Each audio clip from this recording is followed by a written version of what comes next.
दोस्तों हमारा नाम है अंकुश रसिया। आपका इस वीडियो में बहुत बहुत स्वागत है। दोस्तों देखेंगे कि जो बारिश का सिलसिला है लगभग लगभग कई इलाकों में थम सा चुका है और कई इलाकों में देखेंगे तो वर्षा गतिविधियों में इजाफा की जो संभावना है वो दिखाई पड़ रही हैं।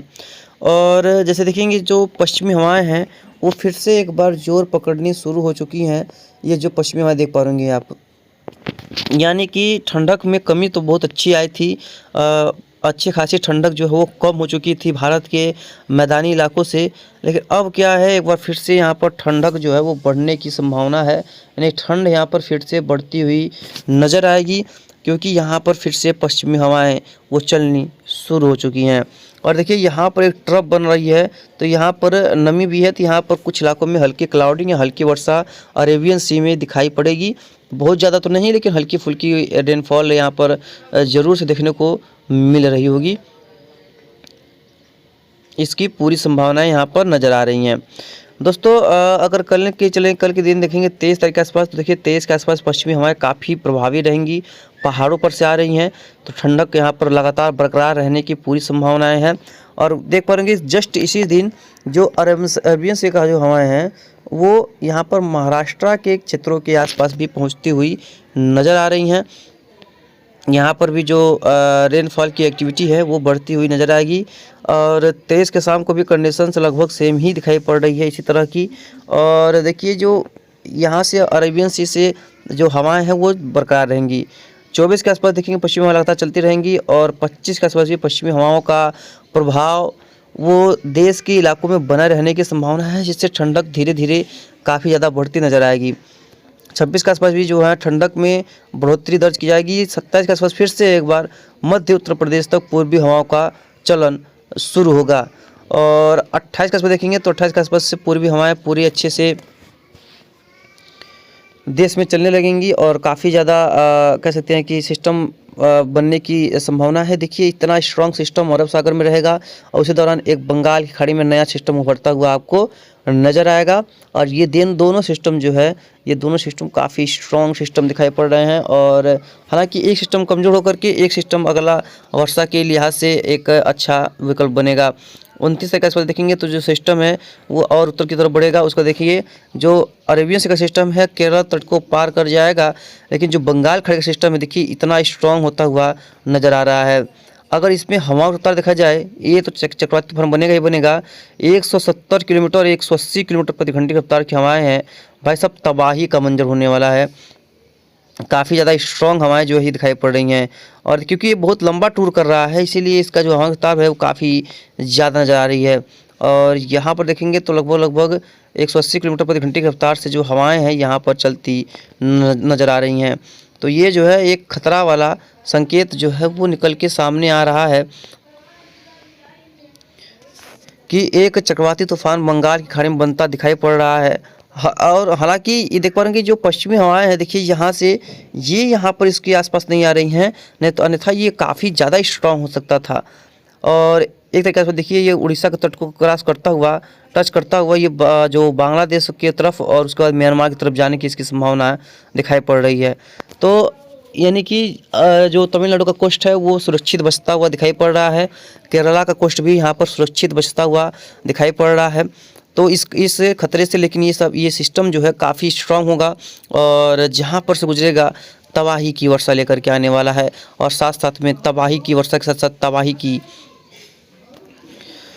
काफ़ी तेज़ हवाएं लेकर आने वाला है। तो यहाँ पर दिक्कतों का सामना एकदम से खड़े होने की पूरी संभावना है। कई इलाकों में काफ़ी ज़्यादा भीषण बारिश, भीषण तबाही की जो रेनफॉल है, तबाही वाली हवाएं हैं वो देखने को मिलने की काफ़ी प्रबल संभावना है।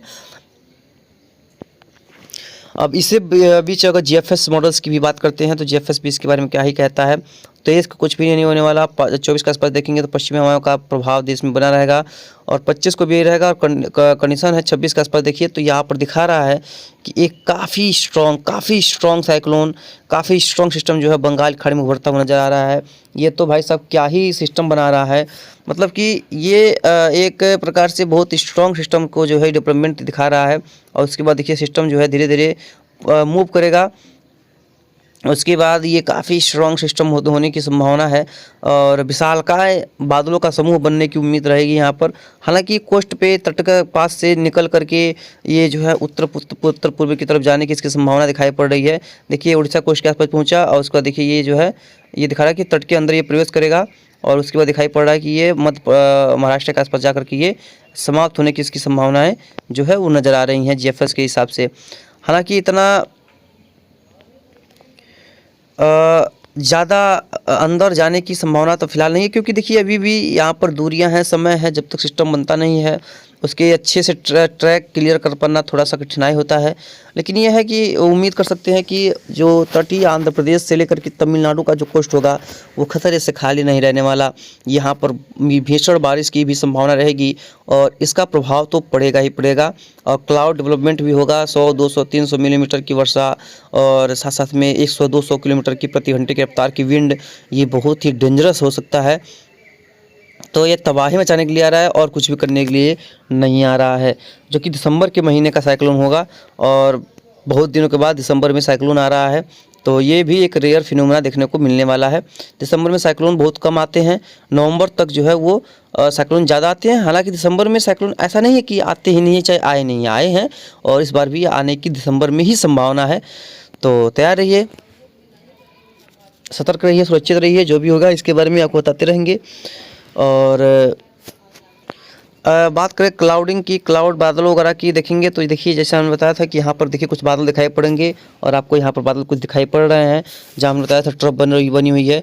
और शाम के समय में यहाँ पर बादल जो है ये थोड़ा सा और स्ट्रांग होंगे और कुछ हद तक और भी वर्षा गतिविधियों में बढ़ोतरी यहाँ पर दर्ज की जाने की उम्मीद कर सकते हैं, देख पाएंगे धीरे धीरे। और देखिए केरला और तमिलनाडु कोस्ट पे उस सिस्टम की वजह से जो सिस्टम बनने वाला है और यहाँ पर हल्का उसका प्रभाव है।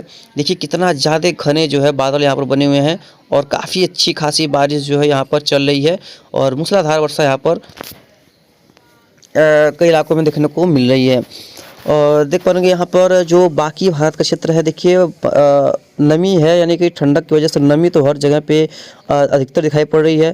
क्योंकि जब गर्मी पड़ती है तो नमी कम हो जाता है, लेकिन गर्मी फ़िलहाल नहीं है तो नमी फ़िलहाल बहुत ज़्यादा है और ठंडक में भी बढ़ोतरी है। हालांकि फॉग जैसा कंडीशंस फ़िलहाल कहीं भी फॉग का लेयर नज़र नहीं आ रहा है और ठंडक बरकरार है कई इलाकों में, लेकिन साउथ इलाके में वर्षा चल रही है और जल्द ही लगभग 4 से 5 दिनों के बाद ही यहाँ पर एक विशालकाय बादलों का बैंड आपको नज़र आएगा, जो कि मूव करता हुआ इस तरह से मूव करते हुए दिखाई पड़ेगा, जो कि एक डेंजरस क्लाउडिंग और डेंजरस रेनफॉल की एक्टिविटी दर्ज की जाने की संभावनाएँ दिखाई पड़ रहा है। जो भी होगा लगातार अपडेट करेंगे आपको, कहाँ पर कैसी वर्षा होगी, किस तरह की रेनफॉल की एक्टिविटी देखने को मिल सकती है।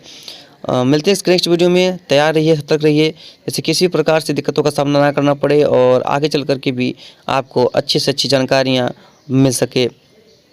जो भी होगा जैसा भी होगा लगातार आपको बताएंगे और लगातार इस बारे में आपको लगातार अपडेट करते रहेंगे। मिलते हैं नेक्स्ट वीडियो में, तब तक के लिए जय हिंद, धन्यवाद।